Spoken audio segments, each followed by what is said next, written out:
morning and welcome to Living Local 15. I'm your host, Jessica Williams. Thank you so much for hanging out with me this morning. It's time to grab a cup of joe and enjoy the show. We are kicking off the show celebrating nurses. As Nurse Week approaches, the nurse sorority, Chi Eta Phi Sorority Incorporated, joins me to share about their upcoming National Nurses Day Luncheon that's taking place on May 3rd at the Parkview Mirro Center. Then it's time for Mental Health Matters with Viking Psychiatry. And today we're discussing the impact of chronic stress and ways to manage it. This is such a good conversation to tune into, so you don't want to miss it. That and more happening now. Fashion, food, and fun. You're watching Living Local 15 with your host, Jessica Williams.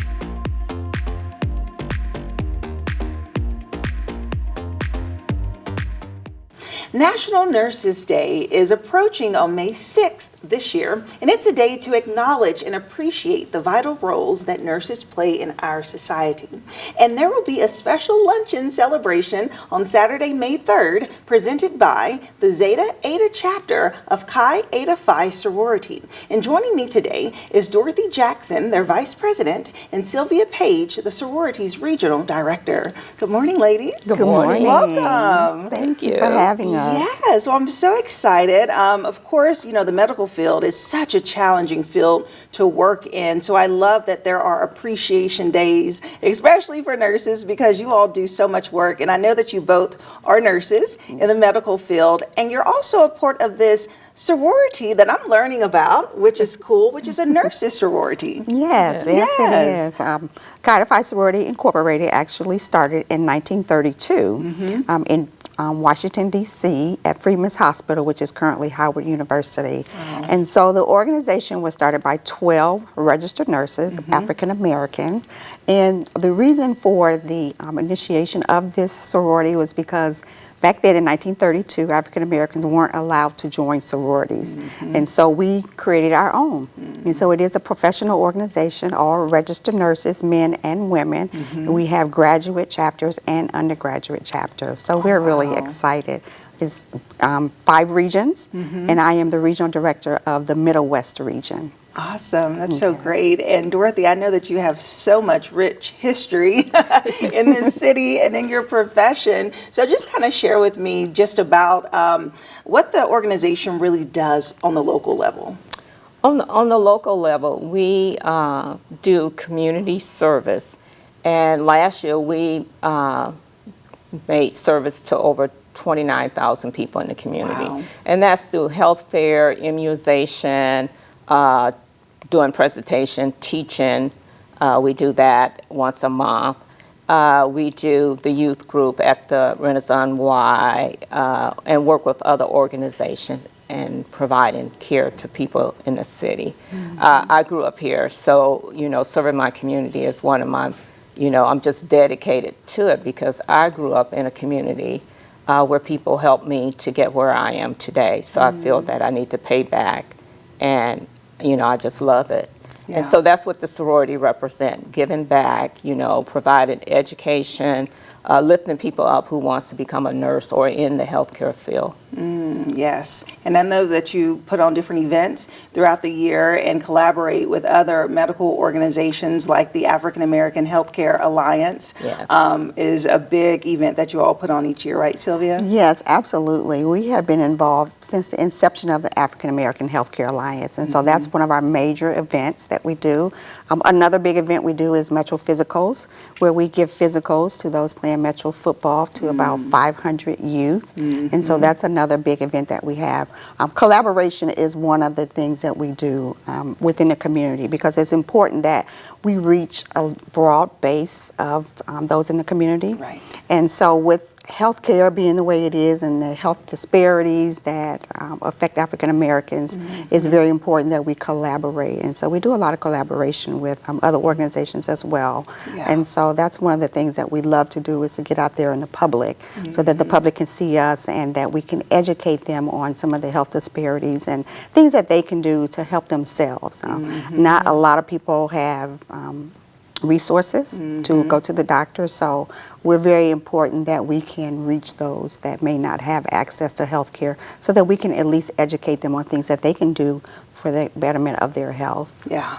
Yeah, absolutely. And Dorothy, can you speak on the mentorship aspect of the organization? Because I know that that's so important, especially as young folks are thinking about getting into the medical field, or they're just starting out.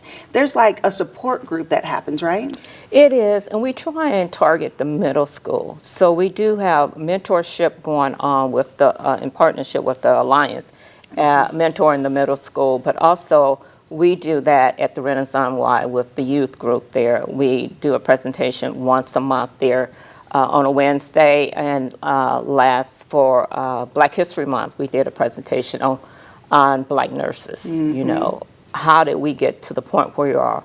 Because of other Black nurses who stepped up and made it possible for us to become nurses. So the kids was really engaged in that, to see the history of nurses, you know, and their role. And you know, there's several in that group who wants to become a nurse. So we do things like that. But really, mentor is a piece. We give out this scholarship once a year, you know, at our luncheon for National Nurses Week. Yes. And so that's to other minority students who are in the local 8 colleges here in the city. And we tag them along. We have our president, Jonathan, who really puts them in a position where they can do nurse tech, you know, at Parkview. And so we kind of include them in our group and feed from that. Yeah, which is important, because I think all of us in our careers, it's so important to see someone doing that job and to have that representation, to be like, oh, I could do that too. Yes. It's possible. So It that's great is. that you were starting out so young, you know, while Yes, those kids to are in those target them in development middle ages. school, yes. Okay, so we have to talk about the special Nurses Day and just the appreciation. Let me be the first to say thank you. Thank you for your service you. so much. And so let's talk about the luncheon. Give us an overview of it, Sylvia. So the luncheon is something that we've been doing for the last 10 10 years. years. We've been putting on this event. And so it's a way for us to, number one, let the community know that we exist, and then to bring those that maybe are in nursing school, thinking about nursing, and then those that just want to come out and engage in fellowship with us. And so it's a great event. It's going to be held at the Mirro Center this year. And so we're really excited about that. And it's been very, very well attended. So we encourage everyone to come out and see what we're all about. It's a time that we share what we have done in the community. We talk about the mission of giving service for humanity. And so it's just a nice laid-back atmosphere. And again, like Dorothy mentioned, the mentoring piece is a great way for us to connect with those that may be in nursing school or thinking about going to nursing school. Yeah. Because nursing is hard, Yeah. you know, and sometimes people don't realize how hard it is until they actually get into the program. Yeah. So we like to bring them in and encourage them that, hey, we've done it, we know it's hard, but you can do it as well. Absolutely. I have my aunt is a nurse, a retired nurse, and she served. I got to see how hard she worked in this. It's so important. Yes, It's very it hard. is. But I also want to add that, you know, National Nurses Week is, you know, it's always the 6th to the 12th, and then Florence Nightingale birthday, the 12th. And so what we try and do, because the American Nurse Association give a theme every year, we base our luncheon off that theme of what we do in the community to show, you know, that we are aligned with the National Nursing Organization. So this year's theme is the power of the nurses. And so what we're going to do, part of our presentation is going to be the intergeneration of nurses in our local group to showcase, you know, what they think about nursing and where nursing is going. And so it should be very special. We have 30 nurses who is in different specialty, you know, medicine is specialty, nursing is specialty Right, too. yeah. And we have a great group of so much expertise within this local chapter. You would be surprised. We have, you know, people from VPs to chief of nursing in different, you know, organization, diabetes, orthopedic, whatever you can think of, we have it within our organization. Yeah. You know, and we have different extensive background and specialty too also, the two of us. Yeah, and that's important to say. Like it's multifaceted, right? It The nursing is. industry. I mean, like you said, the different specialties, and then just the different levels. I mean, it's a career path that you can grow, Yes. and the roles are so important. Yes. From the bottom all the way up to the top. I always making say, a difference. yes, with a Yeah. nursing degree, you can be anything and, Yes. and be in different roles. Yeah, and that's good, that education, because I don't think people really understand, like you said, what the options are and what all goes into the industry. So this Right. sounds like a great event, so people It should come is. out and they can purchase tickets, right? Yes, yes, By going to your website? Excuse me. yes, Yes, you can purchase tickets at our website. right. Excuse me. Oh, no, you're Yes. good. Okay, perfect. Well, thank you, ladies, so much for coming in and sharing about your sorority and also this Yeah. event. We appreciate it. Thank you so much, Thank Jessica, you. for having us. Yes. And thank you to all the nurses out there. A special shout out to my Aunt Pat and my Aunt Cheryl, who have served for so long. This is a day to celebrate you and all the nurses. So you will want to get your tickets to this luncheon. It's taking place on Saturday, May 3rd, and we'll have their website listed below for more information. And I'll see you after the break. Have an idea for the show? Want to find out how you can be a guest? Contact us at livinglocal15@wayne.com.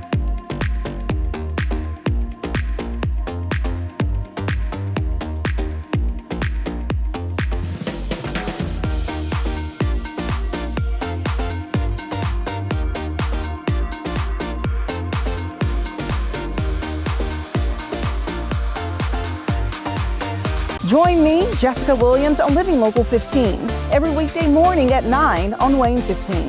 Watch Living Local 15 with Jessica Williams on Wayne 15. This segment sponsored by Viking Psychiatry.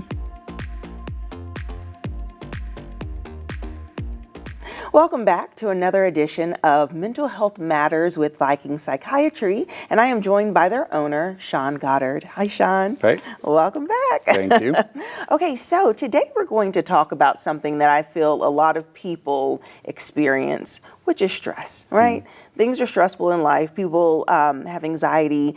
These are things that are normal, but when it gets to a point of being chronic, it can really start to impact the mental health. How so? You know, chronic stress, how can we not be stressed nowadays with the way that life is, the go, go, go, all the pressure, the stress, the social media, right? It's very hard to turn anything off nowadays. And so, you know, when we have chronic stress, it ends up affecting us in a lot of ways. It can lead to anxiety, depression, chronic stress levels, which can increase cortisol, and cortisol is our stress hormone, right? Also think of inflammation. And so when people think about stress, they really often don't think about how much it affects their body. Right. And so if we think of cortisol as being a stress hormone and inflammation, sometimes I tell people to think about having like a wound or an itchy red bump on their skin, right? We've got inflammation there going on, right? And it's bugging us. And what do? We keep going in and we scratching it, and it's annoying us and bothering us, right? And so that's a very evident inflammation and stress for you right there. But that happens to our whole body when we're being stressed, right? And maybe we don't notice as much because, of course, we're not walking around itching ourselves because we're stressed, right? But there is this inflammation. There is this constant underlying strain on the body that's occurring, and that ends up having a serious effect on you, on how you're feeling, your energy levels, your mental health. All of that really comes together. You're saying like it's an agitator, like it's something that is just really throwing salt on a wound, which you don't want to do. And so so that's on the mental side of things and how chronic stress can affect us, but does it affect us physically as well? Absolutely. You know, when you have chronic stress, it puts you at higher risk for cardiac issues, high blood pressure, diabetes. There are a lot of health conditions that come with that. When we talk about the gut, though, you know, if you look at something like when I was younger, I was diagnosed, when I was in the military, I was diagnosed with IBS, irritable bowel syndrome. And there's all these medications that they tried to throw at it, and none of these medications made anything better for me. They seemed to make things worse more often than not. And so what I ended up finding out was the real treatment for that IBS was resolving the stress that I was in, right? Because stress is that chronic inflammation. IBS is inflammation in the gut. And when we have that inflammation, it allows toxins to leak into the system, out into the system, and it also causes change in the bowel habits. A lot of our serotonin, majority of our serotonin is produced in the gut, right? So there's a lot of tie in there. And so when people are saying, I don't understand why, I can't use the bathroom, it's been 5 days. Well, there's a good chance, besides bowel issues, that stress can be involved in that. And to make that better, we have to also improve our overall mental health and stress level. Yeah, and as people are probably thinking like, okay, well, how do I know that this is something that is impacting me? How do I know that chronic stress is not only playing a part in the physical, like you said, but in the mental? What are signs that they can actually see that's kind of tangible to say, you know what, this is a problem for me? Yeah, so gut changes, like I was talking about, changes in bowel habits, either whether it's constipation, diarrhea, changes in appetite, headaches is a big one for a lot of people. Some people have tremors, trouble sleeping, fatigue, exhaustion. There's really a lot that's going on there, and sometimes it's hard to narrow down what it is, right? Well, how do I know it's not my job? Or how do I know it's not because I didn't have my cup of coffee today that I have a headache? Or, right, there's so many things that's going on, and that's why sometimes it can be beneficial that when people, if they're feeling overwhelmed, feeling a lot of these health issues going on, and maybe having trouble putting their finger on the pulse of what's going on, we're coming in and seeing somebody for some help can be very beneficial. Yeah, because it's so funny. What I love about symptoms is that the same ones fall on many lists. So it's like, how do I know that this is what's wrong? But I feel like stress is something that you kind of feel on your heart, right? It's that heaviness that sits there where sometimes it's like short of breathing and you just can't fully imagine yourself getting through whatever it is that you're trying to work on or process.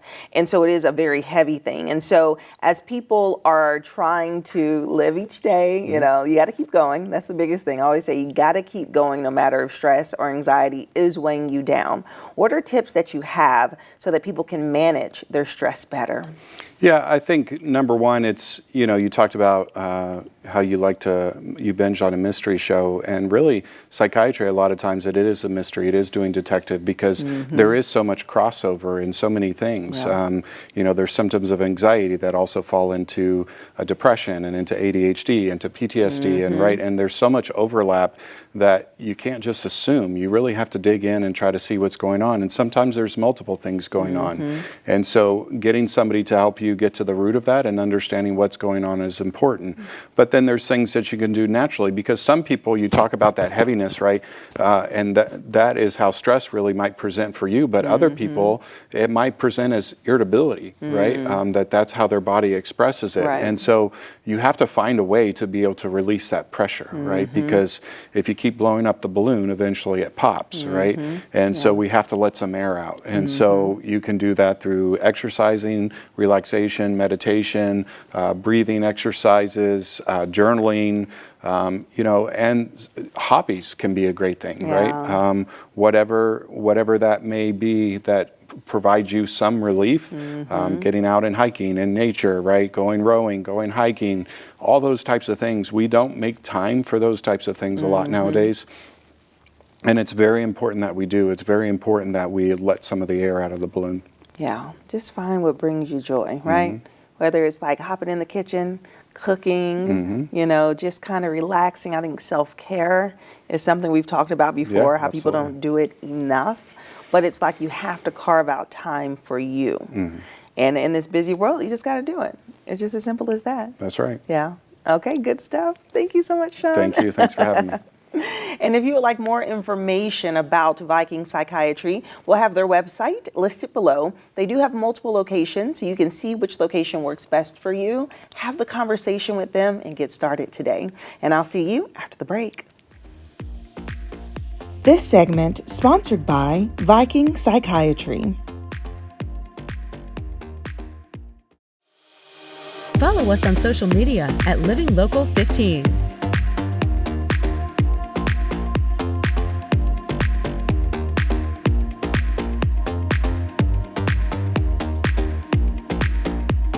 Enjoy fun in the sun on Living Local 15. Become a tourist in your own city. Visit your favorite spots and have some fun with me. From kayaking to rappelling off a building, I show you ways to have an adventure in Northeast Indiana every weekday morning at 9 on WANE 15. So join me, Jessica Williams, for Living Local 15. Watch Living Local 15 with Jessica Williams weekdays at 9 on WANE 15 and catch past episodes on WANE.com. Living Local 15, proudly driven by the Kelly Automotive Group.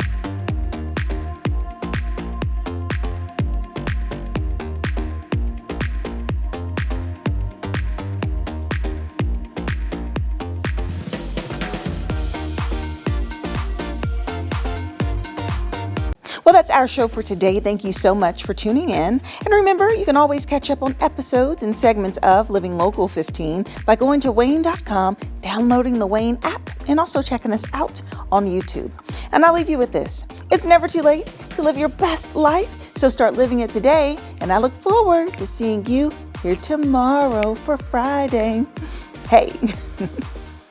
Go to the Living Local 15 page on WANE.com for recipes from the show, to watch a segment again, and to get information on products and services featured on Living Local 15.